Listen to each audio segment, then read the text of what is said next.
ಎಲ್ಲರಿಗೂ ನಮಸ್ಕಾರ ಸ್ನೇಹಿತರೆ. ಉಪ್ಪಿನ ಜಾಡಿಯಲ್ಲಿ ಈ ಮೂರು ಪದಾರ್ಥಗಳನ್ನು ಬಚ್ಚಿಡಿ. ಉಪ್ಪಿನ ಜಾಡಿಯಲ್ಲಿ ಈ ಮೂರು ಪದಾರ್ಥಗಳನ್ನು ಬಚ್ಚಿಡೋದ್ರಿಂದ ನಿಮ್ಮ ಮನೆಯಲ್ಲಿ ಹಣಕಾಸಿನ ಸಮಸ್ಯೆಗಳಿತ್ತು ಅಂದ್ರೆ ಆ ಸಮಸ್ಯೆಗಳೆಲ್ಲ ಸಂಪೂರ್ಣವಾಗಿ ನಿರ್ಮೂಲನೆಯಾಗಿ ಧನಲಾಭವಾಗುತ್ತದೆ. ವೃತ್ತಿ ಜೀವನದಲ್ಲಿ ಪ್ರಗತಿಯನ್ನ ಸಾಧಿಸುತ್ತೀರಾ, ವ್ಯಾಪಾರ ವಹಿವಾಟುಗಳಲ್ಲಿ ಲಾಭಾಂಶವನ್ನ ಸಾಧಿಸುತ್ತೀರಾ, ಸಾಲ ಬಾಧೆಗಳು ನಿವಾರಣೆಯಾಗುತ್ತದೆ, ಕೋಟಿ ಕೋಟಿ ಹಣ ನಿಮ್ಮನ್ನ ಹುಡುಕಿಕೊಂಡು ಬರುತ್ತದೆ, ಆಕಸ್ಮಿಕ ಧನಲಾಭವಾಗುತ್ತೆ ಅಂತಾನೆ ಹೇಳಲಾಗುತ್ತೆ. ಸ್ನೇಹಿತರೆ, ಉಪ್ಪು ಲಕ್ಷ್ಮಿ ಸ್ವರೂಪವಾದಂಥದ್ದು. ಯಾವಾಗಲೂ ಮನೆಯಲ್ಲಿ ಉಪ್ಪು ಖಾಲಿ ಆಗಬಾರ್ದು. ಇನ್ನೇನು ಸ್ವಲ್ಪ ಉಪ್ಪಿದೆ ಅನ್ನುವಾಗಲೇ ಉಪ್ಪನ್ನ ತಂದು ಉಪ್ಪಿನ ಜಾಡಿಯಲ್ಲಿ ಹಾಕಬೇಕು. ಹಾಗೆ ಸ್ನೇಹಿತರೆ, ಉಪ್ಪನ್ನ ನಾವು ಈ ಮಣ್ಣಿನ ಜಾಡಿ, ಪಿಂಗಾಣಿ ಜಾಡಿ ಏನ್ ಹೇಳ್ತೀವಿ ಆ ಜಾಡಿಯಲ್ಲಿ ಇಟ್ಕೊಳ್ಬೇಕು, ಇಲ್ಲ ಗಾಜಿನ ಬಾಟ್ಲಲ್ಲಿ ಇಟ್ಕೊಳ್ಬೇಕು. ಹಾಗೆ ನೀವು ಯಾವುದೇ ಕಾರಣಕ್ಕೂ ಸ್ಟೀಲ್ ಡಬ್ಬಗಳಲ್ಲಿ, ಪ್ಲಾಸ್ಟಿಕ್ ಡಬ್ಬಗಳಲ್ಲಿ ಉಪ್ಪನ್ನ ಇಡಬಾರ್ದು. ಹಾಗೆ ಗಾಜಿನ ಡಬ್ಬದಲ್ಲಿ ಇಟ್ಟರೂ ಉಪ್ಪು ನಮಗೆ ಬೇರೆಯವರ ಕಣ್ಣಿಗೆ ಗೋಚರಿಸಬಾರದು ಅಂತ ಹೇಳ್ತಾರೆ. ಸ್ನೇಹಿತರೆ, ಅಂದ್ರೆ ಮನೆಗೆ ಬೇರೆ ಯಾರೋ ಬಂದಿದ್ದಾಗ ಆ ಉಪ್ಪು ಬೇರೆಯವರಿಗೆ ಕಾಣಿಸಬಾರ್ದು ಅಂತ ಹೇಳ್ತಾರೆ. ಅಂದ್ರೆ ಉಪ್ಪನ್ನ ಒಂದು ಕಡೆ ಸರಿಯಾದ ರೀತಿಯಲ್ಲಿ ಅದಕ್ಕೆ ಒಂದು ಜಾಗ ಅಥವಾ ಒಂದು ಪೀಠ, ಒಂದು ಹಲಿಗೆ, ಒಂದು ಮಣೆ ಏನಾದ್ರೂ ಒಂದನ್ನ ಜಾಗನ ಅರೇಂಜ್ ಮಾಡಿ ಶುದ್ಧವಾದಂತ ಜಾಗದಲ್ಲಿ ಉಪ್ಪನ್ನ ಇಡಬೇಕು. ಉಪ್ಪು ಲಕ್ಷ್ಮಿ ಸ್ವರೂಪ ಅಂತ ಹೇಳಲಾಗುತ್ತೆ. ಸಮುದ್ರ ಮಂಥನ ಅಂದ್ರೆ ಕ್ಷೀರಸಾಗರ ಮಂಥನದ ಸಂದರ್ಭದಲ್ಲಿ ಲಕ್ಷ್ಮಿಯ ಜನನವಾಯಿತು.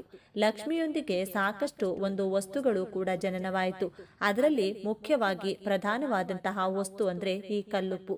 ಕಲ್ಲುಪ್ಪು ಲಕ್ಷ್ಮೀ ದೇವಿಯ ಸಹೋದರಿಯ ಸಮಾನ. ಕಲ್ಲುಪ್ಪು ಲಕ್ಷ್ಮಿಗೆ ಅತ್ಯಂತ ಪ್ರೀತಿಕರವಾದಂಥದ್ದು. ಕಲ್ಲುಪ್ಪಿನಲ್ಲಿ ಲಕ್ಷ್ಮಿ ಆಕರ್ಷಿತಳಾಗಿರುತ್ತಾಳೆ, ಲಕ್ಷ್ಮಿ ಲೀನವಾಗಿರುತ್ತಾಳೆ ಅಂತಾನೆ ಹೇಳಲಾಗುತ್ತೆ. ಕಲ್ಲುಪ್ಪು ಯಾವ ಮನೆಯಲ್ಲಿ ಖಾಲಿಯಾಗುತ್ತೋ ಅಲ್ಲಿ ಬಡತನ ಇರುತ್ತೆ.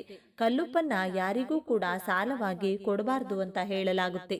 ಕಲ್ಲುಪ್ಪನ್ನ ಕೈಗೆ ಕೊಡಬಾರ್ದು ಅಂತಾನು ಹೇಳ್ತಾರೆ. ಹಣ ನಿಲ್ಲೋದಿಲ್ಲ ಅನ್ನೋ ಒಂದು ಸೂಚನೆಗಳನ್ನ ನಮ್ಮ ಹಿರಿಯರು ಮುಂಚೆಯಿಂದನೂ ಕೂಡ ತಿಳಿದುಕೊಂಡು ಬಂದಿದ್ದಾರೆ. ಕಲ್ಲುಪ್ಪಿನಿಂದ ಯಾವುದೇ ರೀತಿಯ ತಂತ್ರಗಳನ್ನ, ಪರಿಹಾರಗಳನ್ನ ಮಾಡಿಕೊಂಡ್ರೆ 100% ಅದು ನಮಗೆ ಸಕ್ಸಸ್ ಅನ್ನ ಕೊಡುತ್ತೆ. ಉಪ್ಪು ಆಹಾರದಲ್ಲಿನ ರುಚಿಯನ್ನ ಹೇಗೆ ಹೆಚ್ಚಿಸುತ್ತೋ ಅದೇ ರೀತಿಯಲ್ಲಿ ನಮಗಾಗಿರುವಂತಹ ದೋಷಗಳನ್ನ ನಿವಾರಣೆ ಮಾಡುವಂತಹ ಶಕ್ತಿ ಉಪ್ಪಿಗಿದೆ. ಹಾಗಾಗಿ ನಮ್ಮ ಹಿರಿಯರು ಉಪ್ಪಿನಿಂದ ದೃಷ್ಟಿ ದೋಷಗಳನ್ನ ನಿವಾರಣೆ ಮಾಡ್ತಾ ಇದ್ರು. ಅದೇ ರೀತಿಯಿಂದ ಅನಾದಿ ಕಾಲದಿಂದ ಒಂದಷ್ಟು ಜನರು ಉಪ್ಪಿನಿಂದ ತಂತ್ರಗಳನ್ನ ಮಾಡಿಕೊಂಡಿದ್ದಾರೆ. ಈ ತಂತ್ರಗಳ ಮುಖಾಂತರವಾಗಿ ಲಕ್ಷ್ಮಿಯನ್ನ ಆಕರ್ಷಣೆ ಮಾಡಿ ಹಿಡಿದಿಟ್ಟುಕೊಂಡಿದ್ದಾರೆ ಅಂತಾನೆ ಹೇಳ್ಬೋದು. ಲಕ್ಷ್ಮಿ ಈ ಉಪ್ಪಿನಲ್ಲಿ ಇರೋದ್ರಿಂದ ಈ ಉಪ್ಪಿನಲ್ಲಿ ನಾವು ಮಾಡುವಂತಹ ಈ ಪರಿಹಾರಗಳು ಲಕ್ಷ್ಮಿಯನ್ನ ಆಕರ್ಷಿಸುತ್ತೆ. ಮನೆಗೆ ಲಕ್ಷ್ಮಿ ಬಂದು ಕುಳಿತು ನೀವು ಬೇಡಿದ ವರಗಳನ್ನ ಕರುಣಿಸ್ತಾಳೆ ಅಂತಾನೆ ಹೇಳಲಾಗುತ್ತೆ. ಹಾಗಾಗಿ ಕಲ್ಲುಪ್ಪಿನಿಂದ ಈ ಪರಿಹಾರವನ್ನ ತಪ್ಪದೆ ಪ್ರತಿಯೊಬ್ಬರೂ ಕೂಡ ಮಾಡಿಕೊಳ್ಬೇಕಾಗುತ್ತೆ. ಉಪ್ಪಿಗೋಸ್ಕರ ಜಾಡಿಯನ್ನ ಇಟ್ಕೊಳ್ಳಿ. ಜಾಡಿ ಶುಭ್ರವಾಗಿರುವಂತೆ ಗಮನದಲ್ಲಿಟ್ಕೊಳ್ಳಿ. ಹಾಗೆ ಪ್ರತಿ ಶುಕ್ರವಾರ ನೀವು ಪೂಜಿಸುವಂತಹ ಸಂದರ್ಭದಲ್ಲಿ ನಿಮ್ಮ ಉಪ್ಪಿನ ಜಾಡಿಗೂ ಕೂಡ ಒಂದು ಧೂಪ ದೀಪವನ್ನ ಅಂದ್ರೆ ಒಂದು ಊದ್ಬತ್ತಿಯನ್ನ ಬೆಳಗಿ ಒಂದು ನಮಸ್ಕಾರ ಮಾಡಿಕೊಳ್ಳಿ. ಉಪ್ಪಿನ ಜಾಡಿ ಮೇಲೆ ಒಂದು ಪುಷ್ಪವನ್ನಾದರೂ ಇಟ್ಟು ನಮಸ್ಕರಿಸಿಕೊಳ್ಳಿ. ಈ ಒಂದು ತಂತ್ರವನ್ನ ಮಾಡಿದ ನಂತರ 100% ಲಕ್ಷ್ಮಿ ನಿಮ್ಮ ಮನೆಯಲ್ಲಿ ನಿಮ್ಮನ್ನ ಆಶೀರ್ವದಿಸುತ್ತಾಳೆ, ಹಣದ ಮಳೆಯನ್ನ ಸುರಿಸ್ತಾಳೆ ಅಂತಾನೆ ಹೇಳಲಾಗುತ್ತೆ.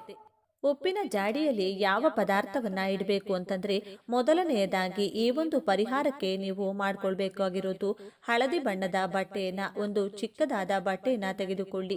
ಒಂದು ಚಿಕ್ಕ ಅಂಗೈ ಅಗಲದ ಬಟ್ಟೆಯನ್ನ ತೆಗೆದುಕೊಳ್ಳಿ. ಶುದ್ಧವಾಗಿರುವಂತಹ ಬಟ್ಟೆ ಆಗಿರಬೇಕು. ಯಾವುದೇ ಹಳೆ ಬಟ್ಟೆಯನ್ನ ಉಪಯೋಗಿಸಬೇಡಿ. ಶುದ್ಧವಾಗಿರೋ ಹಳದಿ ಬಣ್ಣದ ಬಟ್ಟೆಯನ್ನ ತೆಗೆದುಕೊಳ್ಳಿ. ಹಳದಿ ಬಣ್ಣ ಬಟ್ಟೆ ಇಲ್ಲ ಅಂದ್ರೆ ಬಿಳಿ ಬಣ್ಣದ ಬಟ್ಟೆಯನ್ನ ತೆಗೆದುಕೊಂಡು ಅದನ್ನ ತೊಳೆದು ಅದಕ್ಕೆ ಅರಿಶಿನವನ್ನ ಲೇಪನ ಮಾಡಿ, ಅಂದ್ರೆ ಅರಿಶಿನದ ನೀರಿನಲ್ಲಿ ಅದ್ದಿ ಚೆನ್ನಾಗಿ ಒಣಗಿಸಬೇಕು. ಹಸಿ ಇರಬಾರದು, ತೇವಾಂಶ ಇರಬಾರದು, ಚೆನ್ನಾಗಿ ಒಣಗಿಸಿ ಇಟ್ಕೊಳ್ಬೇಕು. ಆ ನಂತರವಾಗಿ ಈ ಒಂದು ಬಟ್ಟೆಯ ಮೇಲೆ ₹1 ನಾಣ್ಯ, 5 ಏಲಕ್ಕಿ, 5 ಅಡಿಕೆ, ಈ 3 ಪದಾರ್ಥ ಇಷ್ಟೇ ಸಾಕು ಸ್ನೇಹಿತರೆ. ಈ ₹1 ನಾಣ್ಯ ಏನಿದೆ ನೋಡಿ, ಲಕ್ಷ್ಮಿ ಸ್ವರೂಪವಾದಂಥದ್ದು. ಈ 5 ಅಡಿಕೆ ಲಕ್ಷ್ಮಿ ಸ್ವರೂಪವಾದಂಥದ್ದು. ಈ 5 ಏಲಕ್ಕಿ ಲಕ್ಷ್ಮಿ ಸ್ವರೂಪವಾದಂಥದ್ದು. ಲಕ್ಷ್ಮಿಯನ್ನ ಆಕರ್ಷಿಸುವಂತಹ ವಸ್ತುಗಳು ಇವು. ಲಕ್ಷ್ಮಿಗೆ ಅತ್ಯಂತ ಪ್ರೀತಿಕರವಾದಂಥ ವಸ್ತುಗಳು. ಹಾಗಾಗಿ ಈ 3 ಪದಾರ್ಥಗಳನ್ನ ಗಂಟನ್ನಾಗಿ ಹಾಕೊಳ್ಳಿ. ನೀವೇನಾದ್ರೂ ಮನಿ ಅಟ್ರಾಕ್ಷನ್ಗೆ ಮಾಡ್ಕೊಡ್ತಾ ಇದ್ದೀವಿ ಅಂದ್ರೆ ಈ ರೀತಿ ಮಾಡ್ಕೊಳ್ಳಿ. ಚಿನ್ನವನ್ನ ಆಕರ್ಷಣೆ ಮಾಡ್ಕೊಳ್ಬೇಕು.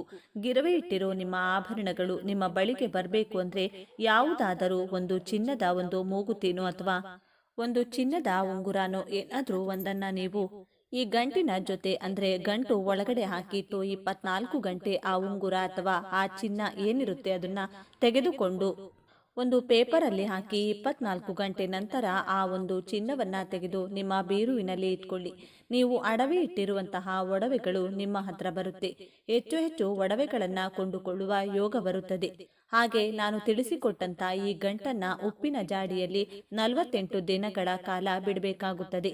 48 ದಿನ ನೀವು ಉಪ್ಪಿನ ಜಾಡಿಯಲ್ಲಿ ಈ ಒಂದು ವಸ್ತುಗಳನ್ನ ಬಿಟ್ರೆ ಅಂದ್ರೆ ಆ 48 ದಿನದೊಳಗೆ ವಿಪರೀತವಾದಂತಹ ಧನ ಪ್ರಾಪ್ತಿಯಾಗುತ್ತೆ. ಹಣ ನಿಮ್ಮನ್ನ ಹುಡುಕಿಕೊಂಡು ಬರುತ್ತೆ. ಸಾಲ ಬಾಧೆಗಳು ನಿವಾರಣೆಯಾಗುತ್ತೆ. ಎಷ್ಟೇ ಸಾಲ ಇದ್ರೂ ಕೂಡ ಅದನ್ನ ತೀರಿಸುವಂತಹ ದಾರಿ ಮಾರ್ಗ ಸುಲಭವಾಗಿ ಓಪನ್ ಆಗುತ್ತದೆ. ಹಣ ಅಂದ್ರೆ ಧನದ್ವಾರಗಳು ತೆರೆದುಕೊಳ್ಳುತ್ತವೆ ಅಂತಾನೆ ಹೇಳಲಾಗುತ್ತೆ. ಈ ಒಂದು ಅದ್ಭುತ ಪರಿಹಾರ ಅನಾದಿ ಕಾಲದಿಂದ ಬಂದಿರುವಂತದ್ದು. ತಪ್ಪದೆ ಮಾಡಿಕೊಳ್ಳಿ. 48 ದಿನಗಳ ನಂತರ ಈ ಬಟ್ಟೆಯಲ್ಲಿರುವಂತಹ ಹಣ ಇಡುವ ಜಾಗದಲ್ಲಿ ಇಡಿ. ಅಡಿಕೆ ಹಾಗೂ ಈ 5 ಏಲಕ್ಕಿಯನ್ನ ತುಳಸಿ ಗಿಡದ ಬುಡದಲ್ಲಿ ಊತಿಡಿ ಅಥವಾ ಯಾವುದಾದರೂ ದೈವ ವೃಕ್ಷದ ಬುಡದಲ್ಲಿ ಊತಿಟ್ಟು ಬಿಡಿ. ಇಷ್ಟೇ ಸಿಂಪಲ್ ಮಾಡಿಕೊಳ್ಳಬೇಕಾಗಿರುವುದು. ಈ ಒಂದು ಟ್ರಿಕ್ಸ್ ನಿಮ್ಮ ಜೀವನವನ್ನ ಬದಲಾಯಿಸುವ ಅದೃಷ್ಟವನ್ನ ತರುತ್ತದೆ. ನಿಮ್ಮನ್ನ ಕೋಟ್ಯಾಧಿಪತಿಯನ್ನಾಗಿ ಮಾಡುತ್ತದೆ. ಇನ್ನು ಪ್ರತಿದಿನ ಕಲ್ಲುಪ್ಪು ಬೆರೆಸಿದ ನೀರನ್ನ ಸ್ನಾನ ಮಾಡಿದರೆ ಎಷ್ಟು ಒಳ್ಳೆಯದು ಗೊತ್ತಾ? ಆರೋಗ್ಯಯುತ ಅಭ್ಯಾಸಗಳಲ್ಲಿ ಸ್ನಾನ ಕೂಡ ಒಂದು. ಅದರಲ್ಲೂ ಕಲ್ಲುಪ್ಪು ಸೇರಿಸಿದ ನೀರನ್ನ ಸ್ನಾನ ಮಾಡುವುದರಿಂದ ಹಿತವಾದ ಅನುಭವವನ್ನ ಪಡೆಯಬಹುದು. ಸ್ನಾನ ಕೇವಲ ಬಾಹ್ಯದಿಂದ ದೇಹವನ್ನ ಸ್ವಚ್ಛವಾಗಿಡುವುದು ಮಾತ್ರವಲ್ಲ, ಆಂತರಿಕವಾಗಿಯೂ ಆರೋಗ್ಯಯುತವಾಗಿಡುವಂತೆ ಮಾಡುತ್ತದೆ. ಪ್ರತಿದಿನ ಬಿಸಿ ನೀರಿನ ಸ್ನಾನ ಮಾಡಿದರೆ ದೇಹಕ್ಕೆ ಉಲ್ಲಾಸ ದೊರೆಯುತ್ತದೆ, ಜೊತೆಗೆ ಹೊಸ ಚೈತನ್ಯ ಮೂಡುತ್ತದೆ. ಆದ್ದರಿಂದ ಸ್ನಾನ ದಿನನಿತ್ಯದ ಆರೋಗ್ಯಯುತ ಅಭ್ಯಾಸಗಳಲ್ಲೊಂದು. ಅದೇ ರೀತಿ ಉಪ್ಪನ್ನ ಮಿಶ್ರಣ ಮಾಡಿದ ನೀರನ್ನ ಸ್ನಾನ ಮಾಡಿದರೆ, ಹೌದು, ಪ್ರತಿದಿನ ಸ್ನಾನದಲ್ಲಿ ನೀರಿಗೆ ಕಲ್ಲುಪ್ಪಿನ ಬಳಕೆ ಮಾಡಿದರೆ ಆರೋಗ್ಯಕ್ಕೆ ಇನ್ನೂ ಒಳ್ಳೆಯದು. ಮಾನಸಿಕ ಆರೋಗ್ಯವನ್ನು ಕೂಡ ಉತ್ತಮವಾಗಿಟ್ಟುಕೊಳ್ಳಲು ಕಲ್ಲುಪ್ಪಿನ ನೀರಿನ ಸ್ನಾನ ಸಹಾಯಕವಾಗಿದೆ. ಹಾಗಾದ್ರೆ ಏನೆಲ್ಲ ಪ್ರಯೋಜನಗಳನ್ನ ಪಡೆಯಬಹುದು ಎನ್ನುವ ಮಾಹಿತಿಯನ್ನ ಇಲ್ಲಿ ಹೇಳಲಾಗಿದೆ ನೋಡಿ. ಒಂದು ರೀತಿಯಲ್ಲಿ ಸ್ನಾನ ಮಾಡಿದ ನಂತರ ದೇಹ ಪೂರ್ತಿ ರಿಲ್ಯಾಕ್ಸ್ ಆಗುತ್ತದೆ, ಹೊಸ ಚೈತನ್ಯ ಭಾವನೆ ಮೂಡುತ್ತದೆ. ಅದೇ ತೆರನಾದ ಪ್ರಯೋಜನವನ್ನ ನೀರಿಗೆ ಕಲ್ಲುಪ್ಪು ಸೇರಿಸಿ ಸ್ನಾನ ಮಾಡಿದಾಗ ಕೂಡ ದೊರೆಯುತ್ತದೆ. ಅಲ್ಲದೆ ಇದು ಒತ್ತಡವನ್ನ ನಿವಾರಿಸುತ್ತದೆ ಮತ್ತು ನಿಮ್ಮ ದೇಹ ಮತ್ತು ಮನಸ್ಸನ್ನ ಬಹಳ ಶಾಂತಿಯುತ ರೀತಿಯಲ್ಲಿರುವಂತೆ ಮಾಡುತ್ತದೆ. ನಿಮ್ಮ ಚರ್ಮವನ್ನ ಮೃದು ಮತ್ತು ಹೊಳಪಾಗಿರುವಂತೆ ಮಾಡುತ್ತದೆ. ಎನರ್ಜಿಯನ್ನ ಹೆಚ್ಚಿಸುತ್ತದೆ. ನಮ್ಮ ದೇಹ ಮತ್ತು ಮನಸ್ಸನ್ನ ವಿಶ್ರಾಂತಿ ಮಾಡುವುದರ ಹೊರತಾಗಿ ಉಪ್ಪನ್ನ ಸೇರಿಸಿ ಸ್ನಾನ ಮಾಡಿದಾಗ ಶಕ್ತಿಯ ಮಟ್ಟವನ್ನ ಹೆಚ್ಚಿಸುತ್ತವೆ ಮತ್ತು ಹಿತವಾದ ಸ್ನಾನವು ನೋವು ಮತ್ತು ಒತ್ತಡದ ಮನಸ್ಸಿಗೆ ಚಿಕಿತ್ಸೆ ನೀಡುತ್ತದೆ. ಮೃದುವಾದ ಚರ್ಮ ಮತ್ತು ಶಾಂತ ಮನಸ್ಸನ್ನ ನೀಡುತ್ತದೆ. ಮೆಗ್ನೀಷಿಯಂ ಹೊಂದಿರುವ ಲವಣಗಳ ಯುಕ್ತ ಸ್ನಾನವು ಆರೋಗ್ಯ ಉತ್ತಮವಾಗಿಸಲು ಹೆಚ್ಚು ಪರಿಣಾಮಕಾರಿಯಾಗಿದೆ. ಉತ್ತಮ ನಿದ್ದೆ. ಕೆಲವರು ಸಂಜೆ ಸ್ನಾನ ಮಾಡುತ್ತಾರೆ. ಹೀಗಿದ್ದಾಗ ಆದಷ್ಟು ನೀರಿಗೆ ಉಪ್ಪನ್ನ ಸೇರಿಸಿ ಸ್ನಾನ ಮಾಡಿ. ಇದರಿಂದ ರಾತ್ರಿ ಚೆನ್ನಾಗಿ ನಿದ್ದೆ ಬರುತ್ತದೆ. ಸಾಮಾನ್ಯವಾಗಿ ಉತ್ತಮ ಸ್ನಾನವು ಉತ್ತಮ ನಿದ್ರೆಗೆ ಕಾರಣವಾಗುತ್ತದೆ.